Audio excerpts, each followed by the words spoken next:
Nós vamos abrir a palavra de Deus na segunda epístola de Paulo aos Tessalonicenses. Vamos ler o capítulo 1.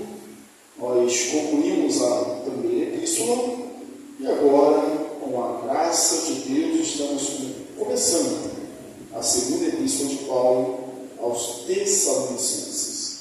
Eu vou ler, peço aos irmãos que acompanhem. Vamos colocar de pé. A palavra de Deus nos diz assim: Paulo, Silvano e Timóteo, a igreja dos Tessalonicenses, em Deus nosso Pai e no Senhor Jesus Cristo. Graça e paz a vós outros, da parte de Deus e do Senhor Jesus Cristo.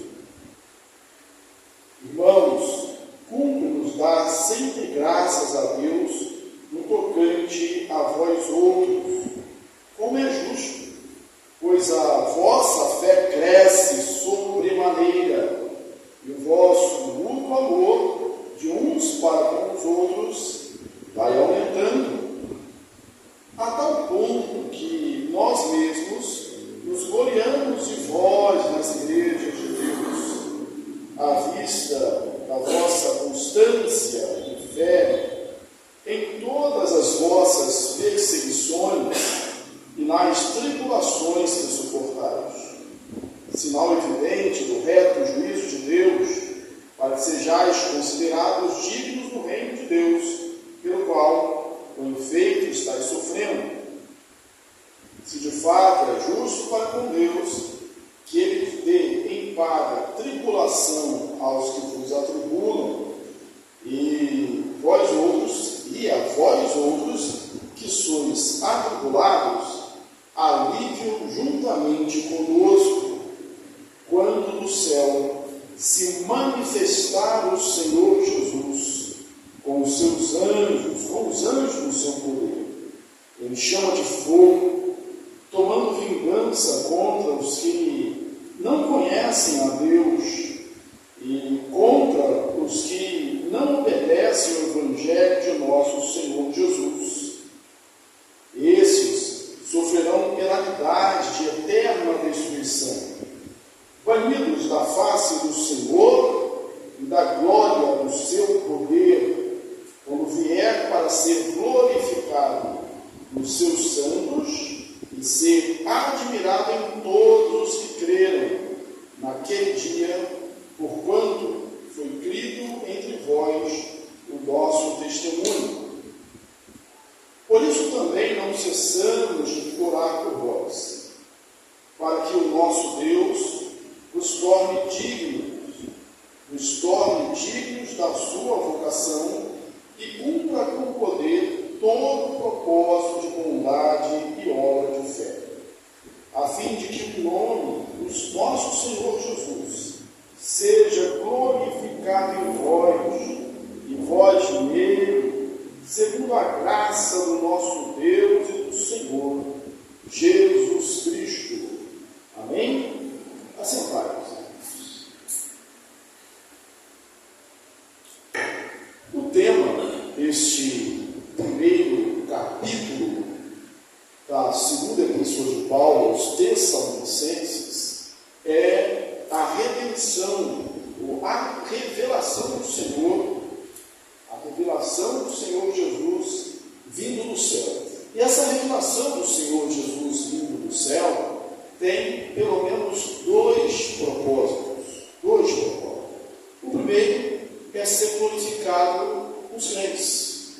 A sua vinda, a sua volta, tem um propósito. O primeiro propósito, ser glorificado os crentes, entre os quais estão os crentes de Tessalônica, que Paulo, pelo aumento da fé, pelo aumento do amor, do progresso deles no amor, ele dá graça.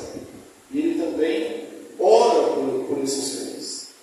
O segundo propósito, ou o segundo objetivo dessa vinda, dessa revelação, é a palavra apocalipse no grego, vingança. A vingança de Deus sobre aqueles que perseguiram, que oprimiram, que infligiram dor, que tornaram a vida dos crentes tão difícil. Isso é o que a gente vai ver aqui nesse capítulo 1. A volta de Jesus, o retorno de Jesus para manifestar a sua glória, ser glorificado através dos crentes, entre os quais estão os crentes de Tessalônica, e também manifestar a sua vingança, o seu juízo sobre aqueles que perseguiram a igreja. A saudação, ela é muito parecida com a saudação da primeira epístola. Os autores, Paulo é o autor, mas ele coloca aqui também o nome dos irmãos que estão escrevendo, estão com ele. Paulo, Timóteo e Silvano. Timóteo, Silvano e Paulo. Silvano, nós já vimos que é a forma latinizada do nome Silas, ou Silvano. Silas são a mesma pessoa. Silas é um daqueles notáveis lá da igreja de Antioquia.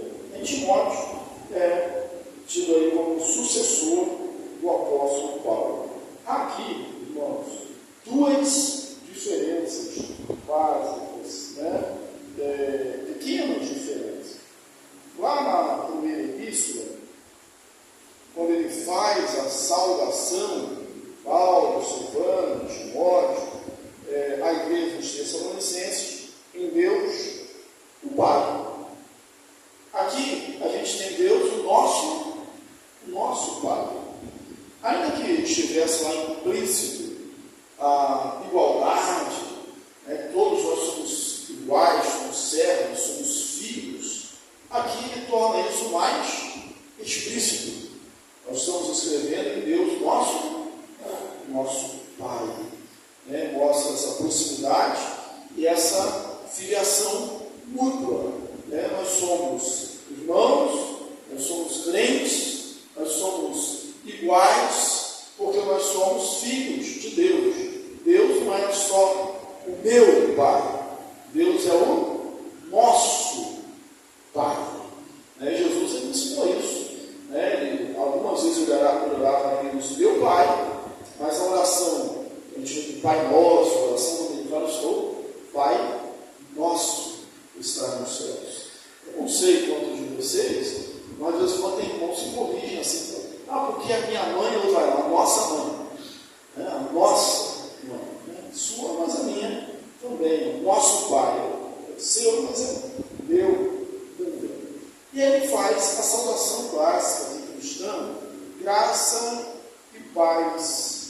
Interessante, irmãos, a união, não sei se alguma vez, já esclareci isso para os irmãos aqui, mas paz é uma saudação tipicamente judaica do Antigo Testamento. Eles ainda se saudam assim, shalom. E graça é uma saudação tipicamente neotestamentária, o período da graça. O que é feito nas epístolas, de forma geral? Graça e paz. Essa distinção aparece lá também na primeira epístola de Paulo aos Tessalonicenses. Aí aqui nós temos a segunda diferença. A segunda diferença é que ele diz, de maneira muito explícita, ainda que lá estivesse implícito, a gente subentendia lá, mas aqui ele diz a origem, a fonte, a procedência dessa paz, a procedência dessa graça. Graça e paz a vós outros, da parte de Deus, o Pai, e do Senhor Jesus Cristo. Então, a origem, a fonte, a procedência dessa paz e dessa graça é de Deus, o Pai, nosso Pai, e do nosso Senhor Jesus Cristo.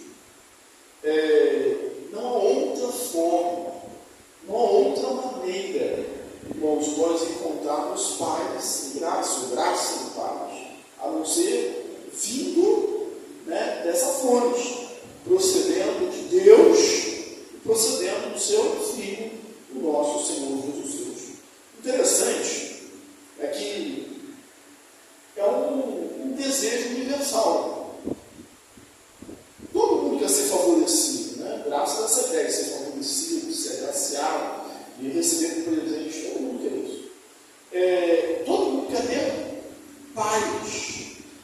Por vezes nós ouvimos, inclusive nessa época, a gente vai ouvir mais, né? Natal, Ano Novo, as pessoas renovam seus votos de paz. Nós queremos paz. Mas essa paz só é possível com o Senhor Jesus, vindo dessa origem, vindo dessa procedência. Mesmo porque, e a gente vai ver aqui na sequência do texto, isso de uma forma muito clara em relação às aflições, às perseguições, que a nossa paz é uma paz circunstancial, é uma paz que tem a ver com como está o clima, né, a temperatura aqui fora. Né? A nossa paz é uma paz que ela vem, eu digo, não do nosso interior, mas ela vem de cima, ela vem de Deus, ela vem do alto. Jesus disse: deixo-vos a paz, a minha paz vos dou, não vos a dou. Essa paz de Jesus é uma paz diferente, é uma paz que ela transcende tudo que vai estar aqui fora, né? Porque a gente está olhando para o reino. Lembra aí da frase, né? O grande Jonathan Eduardo, que ele ora e diz: Senhor, põe a eternidade diante dos meus olhos. Quando a gente tem a eternidade diante dos nossos olhos, né, à frente da nossa retina, a gente vive de maneira mais confiante, de maneira mais esperançosa, de maneira a usar mais paz. Você está lembrado que a origem da igreja aos de Tessalônica, né, os irmãos tessalonicenses, ela está lá em Atos, no capítulo 17. Paulo fundou essa igreja em 3 sábados. Ele ia razoando, tocando, ensinando os irmãos, e saiu dali fugido. Então instalou-se, de fato, uma perseguição. É uma perseguição que não ficou só ali, mas foi atrás de Paulo. Foi atrás de Paulo em Bereia. Ele chega em Bereia, começa a pregar. Aquele texto todos nós conhecemos, que os bereanos eram mais nobres do que os tessalônicos, que ouviam a palavra, examinavam a teologia, para ver se as coisas eram assim. Aí aqueles judeus que perseguiram Paulo lá em Tessalônica, eles vieram perseguir aqui também. Agora em Bereia. Paulo foge, mas adiante vai para Atenas. Então havia uma perseguição. Né? E Paulo está escrevendo nesse contexto de perseguição. Lá em 1 Tessalonicenses, a gente vai ver que ele sabe, o apóstolo sabe, da confirmação da fé, do amor e da esperança cristã. Eu estou perdendo outra barata, né? A barata começa a voar. Todo mundo perde a concentração. Vocês estão me acompanhando aqui? Estão dançando barata, né? Estão dançando barata agora. Né? Paulo, lá na primeira epístola, ele fala, está vendo para cá? Não, né? Ele fala da fé, da esperança e do amor, dessa fé que é provada, desse amor dos tessalonicenses. Aqui, ele enaltece isso mais ainda. Ele vai falar que essa fé que ele destacou lá na primeira carta, essa fé não diminuiu, não. Essa fé aumentou. O amor também não diminuiu. O amor aumentou. Ou seja, esses crentes de Tessalônica não são crentes estagnados. São crentes que crescem na fé e crescem no amor. Eu vou ler aqui esse versículo, a gente vai analisando versículo a versículo. Irmãos, cumpre-nos dar graças, irmãos, cumpre-nos dar sempre graças a Deus no tocante a vós outros, como é justo, pois a vossa fé cresce sobremaneira, e o vosso mútuo amor de uns para com os outros vai aumentando. Primeiro ele diz que cumpre-nos dar graças. Alguns intérpretes dizem assim: o Paulo está sendo forçado a dar graças, porque há uma certa dúvida. Isso é além do texto, né? Esse cumpre é no sentido de justiça, né? É justo eu dar graça. Depois eu vou usar essa palavra aqui no texto. É justo eu dar graça. Então eu tenho o dever de dar graça a Deus por vocês. Eu me sinto compelido a isso. Por quê? Pelo que eu sou relatando aqui. Que eu sei que a vossa fé cresce sobremaneira. Imaginem, irmãos, um discipulando, um discípulo, ouvir isso do seu mestre. A sua fé está crescendo sobremaneira.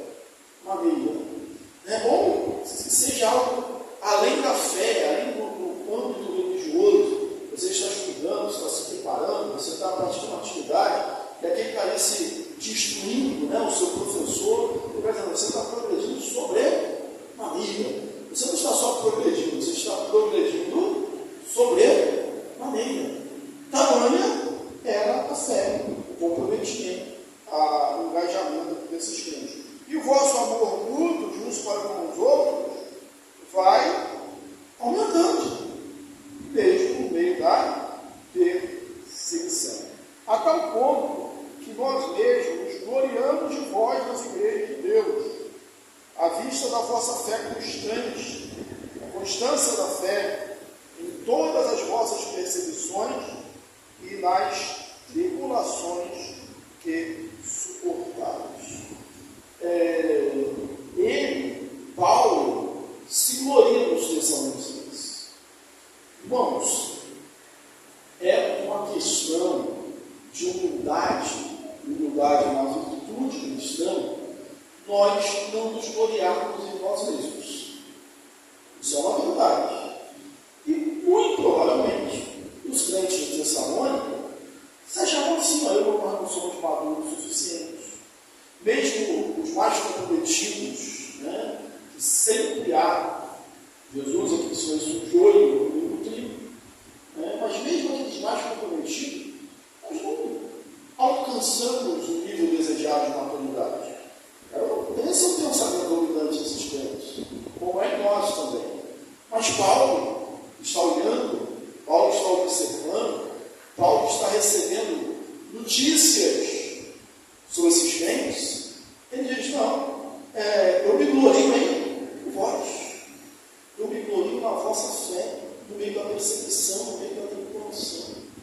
Isso, aqui a gente pode apegar como uma aplicação para o nosso estudo dessa noite, é que quando a gente está passando por uma prova, quando a gente está sofrendo algum tipo de aflição por causa do Evangelho, não que a gente tenha merecido isso, nós, quando permanecemos na fé, quando nós crescemos na fé, quando nós aumentamos o nosso amor mútuo, a gente não está edificando só a nossa vida, não.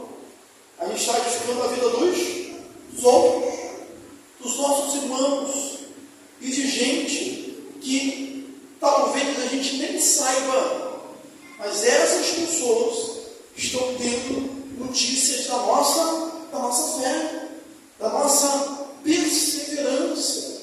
Por isso que o testemunho, a perseverança, é uma forma também de pregarmos o Evangelho e de nos edificarmos mutuamente. Então, Paulo se gloria do crescimento da fé e do amor desses crentes de Tessalônica e diz que o que é ouvido deles, que em todas as igrejas se sabe disso. Então, eles fortalecem também outros. E alguns papel. Quando chamam os irmãos, vão solicitar, está passando por uma aprovação, e às vezes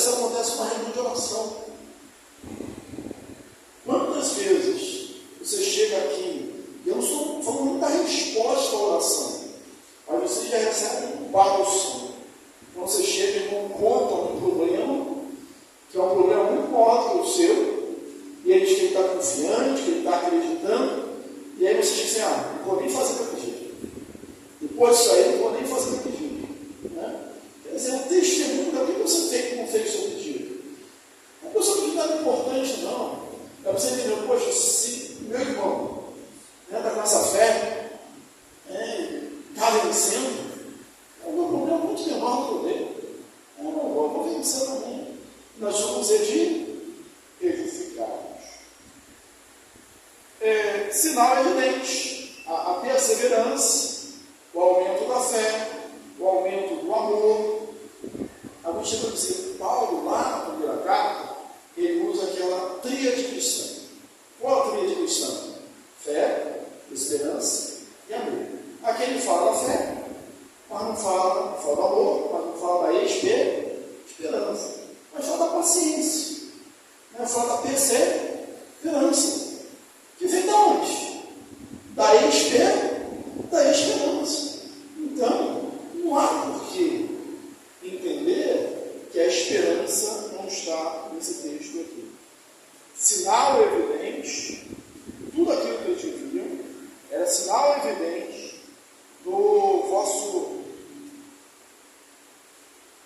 Deixa eu antes falar aqui no versículo 4, da vossa fé, do vosso amor, das vossas perseguições e das tribulações que suportados.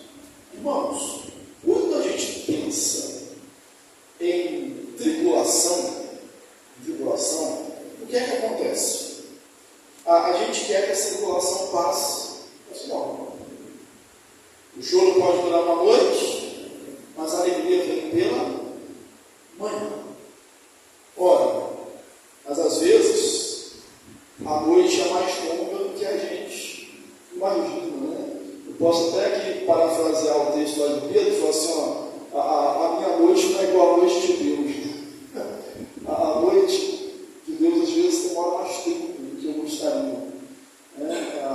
Aquele que a gente vai andando pelo vale da sombra da morte, né? Mas o Senhor está comigo, a gente vai passando.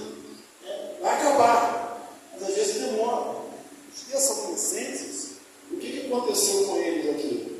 Eles tinham, na primeira carta, eles estavam passando por tribulação, não é isso? Estavam passando por tribulação. O que era de se esperar? Vamos dar um testemunho forte de fé. É que na segunda carta, por exemplo, eu sei que já acabou a tribulação de vocês, eu sei que acabou a perseguição, eu sei que agora está tudo bem. Não. Na primeira carta tinha a tribulação, na segunda tinha, as perseguições continuavam, e talvez estivessem mais acirradas. Mas não é a perseguição que vai nos parar, que vai tirar a alegria da nossa salvação. De fato, é justo para com Deus que Ele dê paga tribulação aos que vos atribulam. Irmãos, esse é um conceito que às vezes a gente esquece um pouco, né? A gente paga mal com bem. É isso que nós aprendemos. Não é isso? Mas a gente esquece às vezes que a justiça existe. Deus é Deus misericordioso, mas Deus também é Deus justo. E é uma razão pela qual nós podemos abrir mão da vingança. Lá no Antigo Testamento a gente já lê isso, porque a vingança pertence a mim, diz o Senhor. Então por que eu não me vingo? É porque se essa vingança é justa, se essa retribuição é justa, ela não vai proceder de mim, ela vai proceder de Deus. Então, ao invés de se vingar, entregue isso nas mãos de Deus. Paulo está dizendo isso com todas as letras. Se é justo, é de Deus. Ele vai pagar com justa tribulação aqueles que vos atribulam, aqueles que vos perseguem. E a vós outros que sois atribulados, alívio.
Senhor. Sejam eles judeus, sejam eles gentios. Qual é a regra para essa punição? É não obedecer o Evangelho de Jesus Cristo. Estes sofrerão penalidade de eterna destruição. Tem uma doutrina, uma doutrina teológica, que é chamado aniquilamento. Então, os expositores, os defensores dessa doutrina, dizem que morreu, acabou, aniquilado. Ou foi exterminado. O juízo seria esse. Mas olha o que o texto diz: estes sofrerão penalidade de eterna destruição. É uma destruição, um castigo, uma penalidade que não tem fim, que não acaba, que não passa. E ainda, a outra expressão ratifica isso, confirma: serão banidos da face do Senhor e da glória do seu poder. Vão ser banidos. Aqui no Brasil, essa pena de banimento, ela só aconteceu só na época do Império, na sua primeira Constituição, se eu não estou enganado. O que era a pena de banimento? A pessoa cometeu um crime, alguma coisa contra a pátria, contra o império, no caso, ele era banido, ou seja, ele era expulso do país. Isso é uma pena de banimento. Isso é a pena de banimento. Não existe mais. Não sei se algum país ainda tem isso, mas vamos pensar assim, no início da civilização, nós somos pessoas independentes. Então existiam as comunidades. Comunidade um do outro, então uma vida, um ajuda o outro. Aí você, daqui a pouco, é banido da vida. Isso é quase a condenação à morte. Porque você não vai ter como sozinho se suprir, se proteger, se defender, se alimentar. Porque na comunidade um ajuda o outro.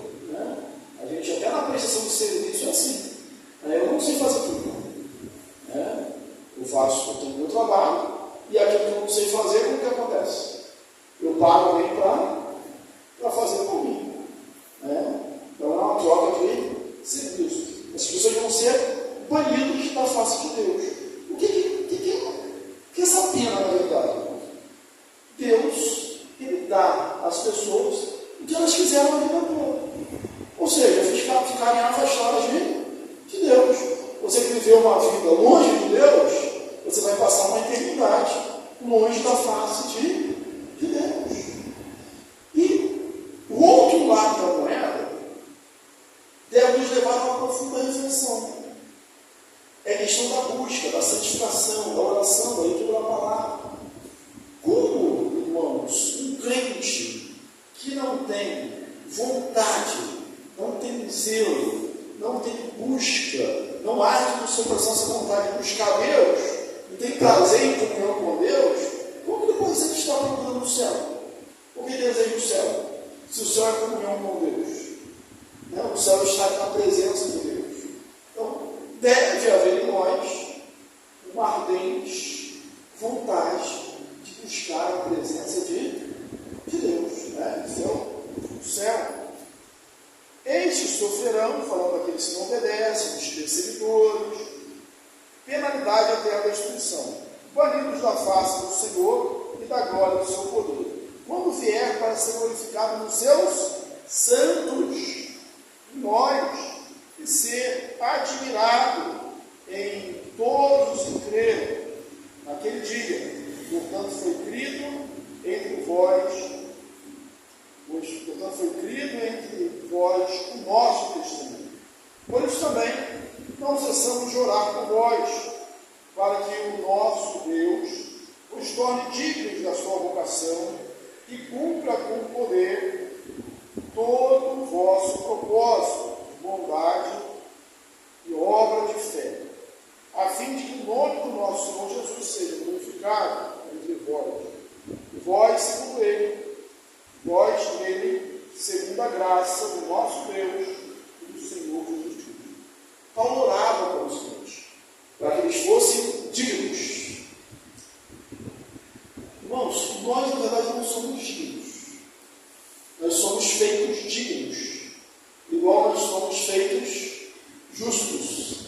Porque o único digno, o único justo é o Senhor Jesus. Mas nós somos tidos por dignos.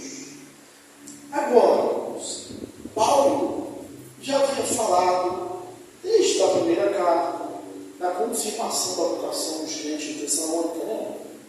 Paulo elogia os tessalonicenses, os crentes. Por que ele está orando agora por eles?